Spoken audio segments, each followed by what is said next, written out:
Sumainyo ang pag-ibig at ang kapayapaang nagbubuhat sa isang Diyos mula ngayon at magpakailanpaman. Sa aking mga iniibig na mga kapatid na patuloy nakikipag-aral, ano na nga ba ang napapansin ng bawat mag-aaral? Nararamdaman ba ninyo ang kaunlaran sa mga bahagi na sa inyo ay binibigay? O nararamdaman ninyo na ang kaunlaran ay tila nahuhuli sapagkat narito ito'y muling inuulit? Bagamat ganito ang kalagayan na patuloy na naririnig ng bawat mag-aaral sa paaralan, pinatutunayan lang aking mga iniibig na mga kapatid na ang Diyos sa kanyang sarili ay hindi nagbabago. Patuloy niyang hinihikayat ang bawat isa na makiisa sa isang bahagi ng katwirang kanyang napagtagumpayan.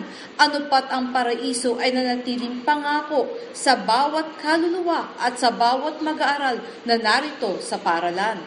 Mga iniibig na mga kapatid, ano man meron kayo na daladala ngayon sa inyong mga puso, magiging sukatan na ito upang kayo'y magkaroon ng karapatan makapasok sa paraiso ng Diyos. Sa kalagayan na yan, ano nga ba ang magiging dahilan ng Diyos upang ikaw ay ibalik sa paraiso? Sapagkat ito ang natatanging pangako sa bahagi ng buhay na walang hanggan, na ang tao kung saan naroon ang dakilang guro, siya man ay makaparoon. Sapagkat kung ang susi nito ay kamatayan ng laman at pagkabuhay ng inyong mga kaluluwa, ano ang daladala ng kaluluwa na yan upang siya'y mabigyan ng karapatan? Sa pasimula aking mga iniibig, lahat ay ginawa ng Diyos upang maipaunawa sa tao ang kahalagahan ng isang buhay. Ito rin na naging kadahilanan upang sinumang naririto sa paaralan ay magkaroon din ng aral sa kanyang sarili na ang buhay na yan ay pahalagahan. Bagamat kayo ay may laman, nakita nyo rin ang bahagi ng laman. Kayo man ayon sa laman, maaaring tawagin dukha. Ano pat maaari din kayong tawagin dukha ayon sa kalagayan ng isang espiritu. Kung mula sa mga bahagi ng buhay na pahiram ang tao ay hindi natuto, umangkin ng katwiran na nagmumula sa isang Kristo. Sa kalagayan ng dalawang dukha na yan, aking mga iniibig, paano nyo pinayayaman ang inyong sarili upang kayo sa inyong pagkatao ay hindi na magkaroon ng pangangailangan? Sapagkat huwag niyong hamakin ang buhay ng sanglibutan. Kayo na naririto at patuloy na nagsisipag-aral, ang mga bahagi na kakulangan ay inyong nadarama. At kung ang kakulangan na bumabagabag sa iyo, ano ang gagawin mo sa buhay naman? Hindi ka kaya niya guguluhin dahil ikaw ay kulang? Dahil may mga pangangailangang hindi maisubit at hindi maibigay? At kung ang kakulangan na may ayon sa iyong kaluluwa, iniisip mo rin baga, hindi ka rin niya babagbagin. Sapagkat narito, hindi mo man ito nakikita, ito ay patuloy sa iyong magpapadama ng kanyang pangangailangan. Alin man ang hamakin ng tao o ng isang mag-aaral mula sa kanyang sarili, ang katwiran ng Diyos ay magiging bahagi ng bawat paggalaw na gagawa ng kapwa-ganting galaw. At ito magiging kadahilanan ng tao upang siya mula sa kanyang sarili ay bumalikwas. Sapagkat hindi nga maaari aking mga iniibig na sino mang nasa paaralan ay manatili sa isang kalagayan na hindi nakakakita ng kahit maliit na kaunlaran.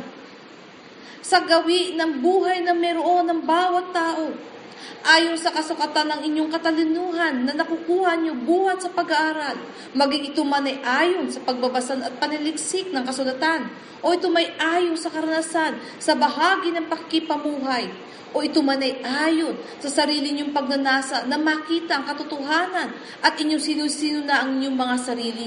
Lahat ng ngayon magpapaunlad sa inyong mga pagkatao, aking mga iniibig, sapagkat ang layunin ng paaralan ay bigyan kayo ng kaunlaran. Ano pat ang larawan na ito? Bagamat hindi nakikita ng maraming tahasang nagaganap sa harapan ng Diyos, ito ay nahahayag, aking mga iniibig. Bagamat nakikita lang ninyo ang marami, sinilang na dukha at namamatay na dukha, hindi nangangahulugan ang kabuuan ng kanyang sarili ay nauwi sa wala. Sapagkat ang pag-aaral sa pagitan ng bawat buhay ay nagbibigay halaga at ang katwiran ng Diyos ay hindi napaparam, malibang may tindig ang isang katotohanan. Ganyang kadakila ang layunin ng buhay. Kaya nga, ang pangako noon ay nagiging pangako hanggang ngayon. Ang aralin noon ay nagiging aralin hanggang ngayon. Ano pat ang sino mang nagbata noon nagtagumpay, inaasahan din kayo ay magtatagumpay, aking mga iniibig. At kung paano itinitik ng kasulatan, walang hihigit sa isang pag-ibig na ibigay ng tao ang kanyang buhay dahil sa kanyang kaibigan. Sino ang inyong mga kaibigan? At sino ang tunay mong kaibigan? Sapagat tunay aking mga iniibig, kayo ay nagbibigay ng buhay alang-alang sa inyong mga kaibigan. Ngunit sa bahagi ng mga kaibigan yan, ano ang may babalik nila sa inyo bilang ganti? Sapagat kahit sabihin ninyo, hindi ako naghihintay ng ganti, ang batas ng ganting galaw ay sapat na batas upang ang lahat ng iyong ibinigay ay ibabalik sa iyo sa kapanahunan. Kahit ito'y nasay mo o hindi. Sapagkat siyang kalagayan ng pag-aaral. Upang ang tao ay matuto, kailangan maunawaan niya anumang bagay na kanyang ibinigay, dapat maibalik. Sapagkat kung ang isang sukatan ng isang katalinuhan at katapatan ng paggawa ay bunga sa kaligayahan, sa panahon na ito'y binabalik sa iyo at iyong inihahandog, ngayon mo madadama anumang bagay na ibinigay mo. Kung ibalik, masisiyahan ka ba? Ganito itinuturo ang kabanalan. Ganito itinuturo ang aral ng dakilang Kristo. Kaya nga kung ang lahat ng yan ay nagiging bukas na larawan at inyong iginagalaw ang inyong sarili ayon sa Ebanghelyo, makikita rin ninyo ang pakinabang ng Ebanghelyo. Tunay na kayo tuturuan, maging mainam na kaluluwa kahit kayo ay may laman. Ipapaunawa sa inyo na ang buhay na ito, kayo ay dumaraan lamang, hindi kayo taga rito. At kung kayo ay dumaraan dito, anong yaman ang ninanasa ninyo upang dito ay iwanan? Upang pakinabangan naman ng iba. Upang ang iba na yan, sa panahon na kailang makuha ang pakinabang, baka sakali kayo muling magkita sa sanglibutang ito man ay ihandog nila sa iyo muli. Ganon din ang bawat kabutihan at kasamaan. Ano pat kung ang isang kaluluwa ay maaralan, na ang kanyang bibigyang handog ay ang isang tunay na kaibigan, walang iba kundi ang Panginoon.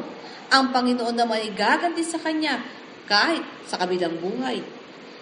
Sapagat ang pangako ng paraiso ay hindi nilagak ng Diyos sa paralan, kundi doon sa bahagi ng katwiran kung saan may kapahingahan ang bawat isa. Iniisip ba ninyo kung kayo'y narito, kayo may kapahingahan? Tandaan ninyo ang sanglibutan ay paralan. Sinadya itong gayon. Hindi ito susukat ng kalagayan o kaanyuan, ngunit susukatin niya ayon sa katwiran na daladala ng isang kaluluwa na ito'y mahamon at masubukan. Aking mga iniibig na mga kapatid, tunay nga na ang batas ay unti-unti nang inuukit sa inyong mga puso kung inyong mapag-uunawa. Sapagat dati ang batas ay pumapasok lamang sa kabilang tenga at lumalabas. Tulad ng mga batas ni Moises na kanyang inukit sa mga bato, na pagkadakay nabasag at nadurog. At kailangan muling iukit sa mga bato upang maalala ng bawat isa. Sa panahon nito, iba ang ginagawa. Inuukit ito sa puso ng tao upang saan man siya pumaroon, daladala ng kanyang pagkatao ang batas ng Diyos na sa kanya isisino. Kahit nga ang tao naliligayahan sa lahat ng ginagawa niya sa sanglibutan, darating ang panahon na ang lahat ng ay babasagin. Ang dating nakasanayan ay babaguhin. At ang katalinuhan ng isang mag-aral ayon sa pangangatwiran ay susubukin. Upang mula sa mga ganung bagay, ang tao ay maralan ng bawat patitikan ng katotohanan na mayroon ng buhay. Sapagkat sa bandang huli, aking mga iniibig, ang paaralan ng Diyos ay binuo para sa mga kaluluwa upang sila'y matuto ng kabanalan at kabutihan. Hindi upang matutunan lamang nila ang mga bagay na ginagawa ng sanlibutan, na pagdating ng panahon kanilang iiwan. At kung sila may muling isilang, makikita nilang muling nilang pag-aaralan ang higit na mas makabago sa nakaraan, na kung saan muli ang kanilang mga kaangkinan ay lilitaw at muling babaguhin. Hindi ba ganyan ang kalagayan din ng sanglibutan?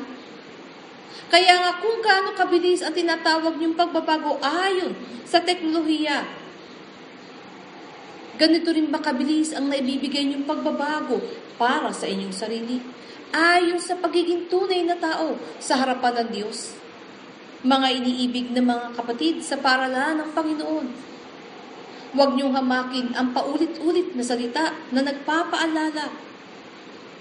Huwag niyo ring katamaran ang bawat pakikipagtipan ninyo sa paralan, sapagkat tunay, kung kayo ngay makakasaliksik na mas mainam pa sa inaasahan, dito nyo matatagpuan ang tinatawag na diwa ng kapayapaan na hindi may bibigay sa inyo ng sanglibutan.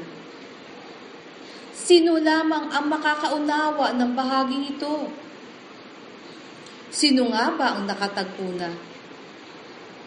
Hindi ba yung mga kapatid na mahabang panahon na inilagak ng kanilang paggawa sa lupa, ngayon hinahanap nila ang kapahingahan sa Panginoon? Ang mga kaluluwang mahabang panahon nakipagtiis sa paggalaw sa sanglibutan, ngayon hinahanap nila ang layunin ng kanilang buhay ay maibalik. Sapagkat sa bandang huli, kailangan matutunan ng taong maalala niya ano ang pangunahing layunin.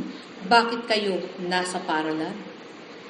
Dapat niyo muling maalala ang mga bagay na inyong ipinangako sa harapan ng Diyos bago kayo damitan muli ng laman. Na matagpuan ninyo mula sa inyong sarili ang isang katotohanan na ang lahat ng ipapaalala muli sa tao upang kanyang sarili ay patuloy niya maigiya sa katapatan ng tamang daan at hindi sa liku-likong daan ng buhay na ito kung saan sa bandang huli siya pala ay nagsayang at nagtapon ng maraming panahon sa gitna ng buhay na yan na ang pakinabang ay kakaunti sa panahon ng kanyang pangangailangan hindi pala niya maaasahan. Mga iniibig na mga kapatid, balikan ninyo ang inyong unang pag-ibig. Balikan ninyo kung kanino kayo unang umibig. Sapagkat kung ang unang pag-ibig ay para sa Panginoon, naalala pa ba ninyo kung paano kayo nakipagtipan sa Kanya? Naalala pa ba ninyo ang inyong sinabing oo? Kayo ba'y naging tapat sa mga oo na yan? Kung paano niyong inilatag ang inyong sarili na maging haing buhay sa Kanyang harapan, na malinis at walang kapintasan, na panatili baga ninyo ang inyong sariling malinis at walang kapintasan. Lahat ng yan ay inuulit lang upang ipaalala sa aking mga iniibig na mga kapatid na inaaralan at patuloy na inaaralan sa paralan upang mula sa kanyang sarili siya man ay makakuha ng mga bagay na mainam. Mga iniibig na mga kapatid sa pangalan ng isang Diyos, wala ngang hihigit pang dakila kaysa rito, na ibigay ng tao ang kanyang buhay para sa kanyang kaibigan. Nasa inawaan ninyo na ang inyong kaibigan at maging tunay na kaibigan ay walang iba kundi ang dakilang guro, na siyang naghandog ng kanyang sarili para sa bawat isa, sapagkat mula noon hanggang ngayon, ang bawat isa ay tinuturing na niyang kanyang kaibigan. Hindi alipin, kahit ang katitikan ay nagwika, kundi tulad ng isang kaibigan, isang kamanggagawa, isang mapagkakatiwalaan. Ano patang ama mula sa kanyang puso ay naghahanap ng tunay na tagapagmana at tatawagin niyang anak. At panganay din, tulad na napagtagumpayan ng isang Jesus na naging Kristo. Ito lamang ang bahagi ko sa inyo, aking mga iniibig.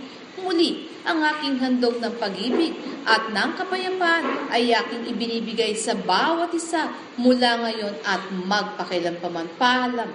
Ako ang inyong kapatid na sa inyo ay nakiisa at naglingkod sa harapan ng dakilang Panginoon Espiritu Santo ng katotohanan. Paalam.